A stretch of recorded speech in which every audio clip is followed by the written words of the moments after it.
What's going on, everybody? King of Dragons 5000 here, coming at you with another figure review. Today we'll be having a look at the Mafex Hush from Batman Hush. And so here we have the Mafex Hush posed and out of the packaging.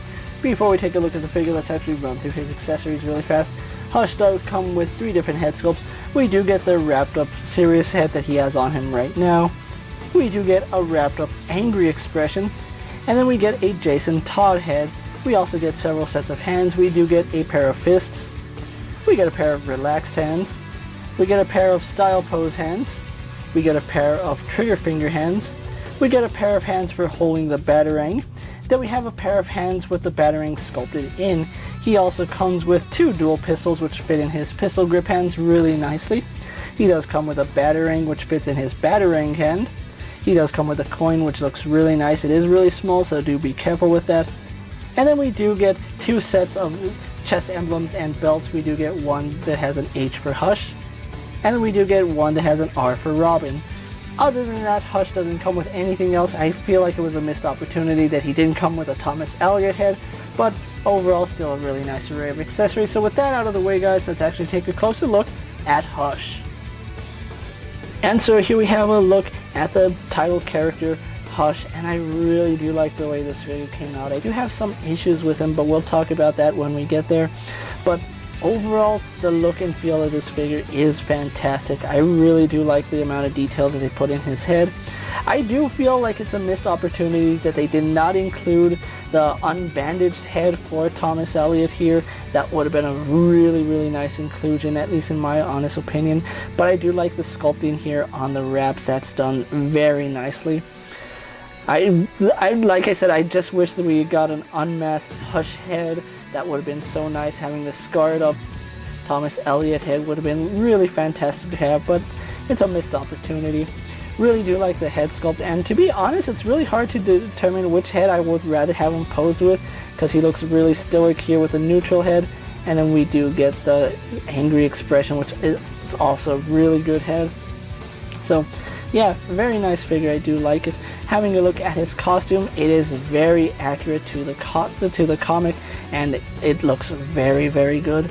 For starters, you can see he is wearing his black suit with the red bands right here. Now he does take some, what is the word I'm looking for? Inspiration from Robin. As you can see, he does have those little tabs right there. And right now I do have him with the Hush buttons, which you can see right here. I really do like the fact that they give you the 2 options to have him either as Jason Todd or as Hush. I'm not going to go into spoilers for people who haven't read the comic, but yeah, we do get the option for Jason Todd or Hush, so really nice detailing there. Really do like the padding here on his suit as well. They did a really good job sculpting it. I really do like the fact that Mafex is able to take Jim Lee's work and just make it. They are making this very nicely, and I do have to give them credit on that. Really do like his jacket as well. You can see it does have a lot of texturing throughout it. Looking really good, and even on the inside of the jacket you can see the folds and layers to it, looking like a real trench coat. And they even painted the coat really nicely. There's some slight airbrushing which brings out all this nice detailing. Very fantastic job by Mafex. Now the overspray does seem a little bit random in places, but for the most part it all hits its mark. You can see he does have the belt on the trench coat, which is probably my first point of contention. You can see on this side he does have his belt for the trench coat. On this side, it's seemingly missing. Now when I got him out of the package, I really didn't notice it at first, but then I found it and I realized, oh my goodness, this actually fell off in the packaging. Now it's not a big deal, you can always just glue that on, but it is softer plastic, so do be aware that it might fall off, or it might even be detached out of the packaging, so be very careful when moving that around. It does seem to be on a very small tab, and just look how small that tab is. It barely can get in focus on my camera, so yeah, really watch out for that. Now again, I do have them with the Hush belt right here with the H, and these pouches are done really nicely, and I do like the fact that Mafex actually articulated the pouches so that when you move them around, these will get out of the way. They're on a small little hinge, which I really do like that. They function very nicely, although this one I don't think will hinge all too well because, as you can see, it does bump up against the jacket. So yeah, that is a little bit unfortunate, but the jacket is soft enough that you can get it out of the way and then do that, so it's not a big deal. Then we do have some more pouches right here holding utility belts, extra magazines, extra clips, whatever you want to say that he has on him. Having a look at his pants, you can see the really nice detailing on the pants. Really do like the wrinkles and the folds, and then the panel lining right here looking really nice. And then on the back, not much detail, but it still carries over to the back. Then we have a look at his greaves, which are done very nicely. They're done in this really nice copper color with another nice overspray on them, so that it does highlight some of the dark recesses of these molds. Really good. And I do like the fact that when you bend his knee, the gauntlet, well, not the gauntlet, the greave actually moves with the gauntlet. It's not just a separate piece glued onto the knee. That's something I really do like, and it's a small little detail that you really wouldn't think about, but it is there. Really do like that movement. I know there are some people that would have preferred the kneecap being its own piece, but if you were to have done that, you would have had to make the front joint of his knee the same color as the gauntlet, and then the back of it would have to be black if my camera will focus, which a lot of companies don't do that, so I am happy that they went the way they did. Really do like that. And then we go on to his boots, which are just black with the copper straps, which look really nice. And we do have some texturing on his boots, really looking like work boots right here. I have a pair of boots that look just like that. But yeah, overall, really happy with the way Hush came out. Now, I do have some issues with his articulation, but we'll get onto that when we get to his articulation part of the review. But in the meantime, let's actually just take a moment to get him compared to other figures you may have in your collection. And so here we have the Mafex Hush posed next to a Marvel Legends Cyclops and a DC Multiverse Superman. Here we have Hush posed next to a WWE Elite Scale figure and a Mezco 1/12 Collective Popeye the Sailor Man. Here we have Hush posed next to a Lightning Collection White Ranger and a Star Wars Black Series Mandalorian. And finally, here we do have the Mafex Hush posed next to the Mafex Hush Batman and Superman. So with the comparisons out of the way, let's actually run through his articulation. Now, Hush does have some impressive articulation, but he's also missing some articulation. For starters, his head is on a dumbbell joint, which does look up really nicely, does look down. Then we have some really nice head tilt, and then left and right. He does have a ball joint at the neck, which does let him look up even further, does let him look down, but it is a little bit hindered because of his collar piece right here, so do be aware of that. And then, like I said, great head tilts from both the ball joints at the neck and at the body. Really do like that. Then we do have a ball joint here at the shoulder, which does allow the arm to go down, does allow the arm to go up, does come forward via this joint right here, which is a butterfly joint, and doesn't go back all too far, but it does go out only to about right there. Does go all the way around. Now you'll notice Hush here is actually missing a bicep swivel.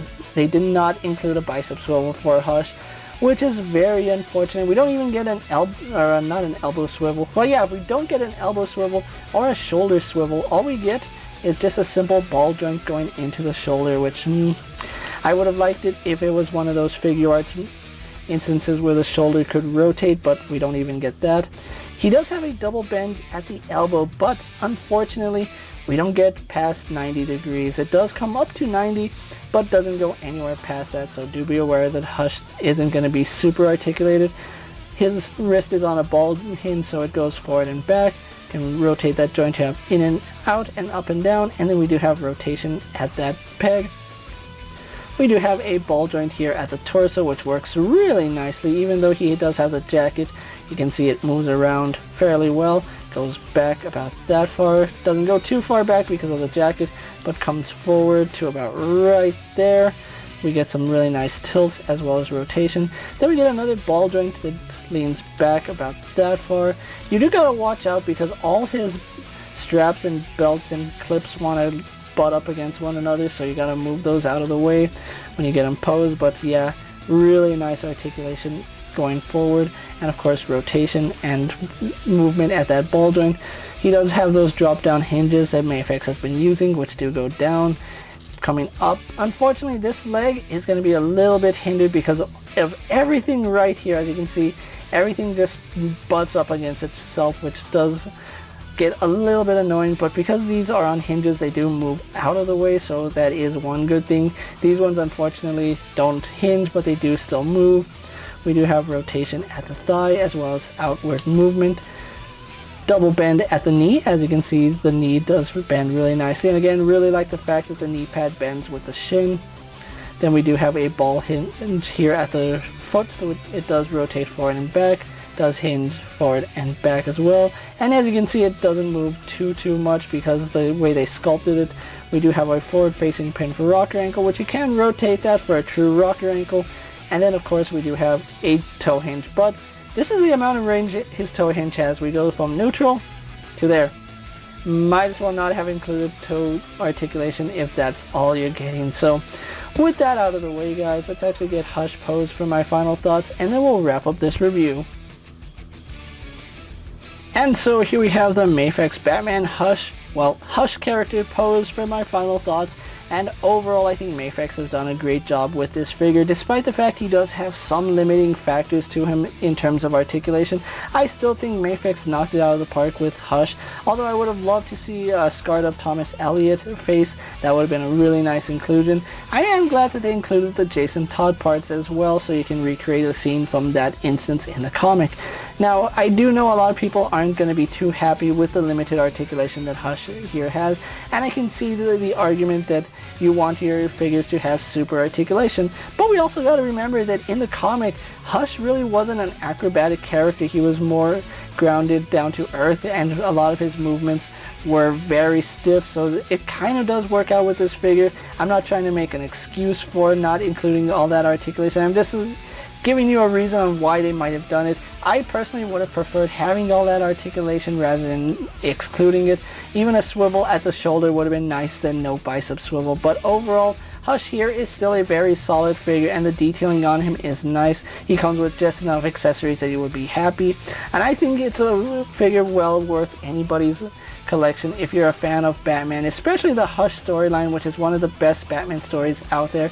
If you haven't already read it, go ahead and check it out. You're gonna really love it. And like I said, I don't want to give spoilers away from this, but some of the parts he does come included with do give spoilers, so I'm not going to mention what they are of. So if you are looking for a Hush figure, I did get mine off HobbyLink Japan, so I did pay about $80 for Hush here, which is pretty standard what you're paying for import figures when you buy them off sites like HobbyLink Japan and AmiAmi. Now, if you did order him off Big Bad Toy Store, you are looking to pay at least $100 for Hush here.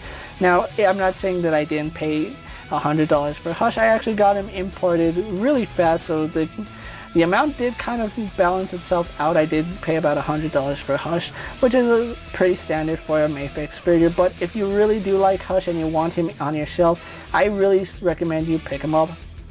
With that being said, guys, I'm KingofDragons 5000. Don't forget to like this video, leave a comment, subscribe to my channel. Go ahead and check out all my other action figure reviews as well as all my other Mafex videos. Hopefully you find them informative. As always, if there's a figure you would like to see me review, let me know down in the comments, and if it fits in my collection, I'll gladly have a look at it. While you're at it, check out my Instagram account for new and exciting action figure photos, and as always, ring that bell to be notified every time I upload a video. Until next time, guys, I'll see you later. Take care, everyone.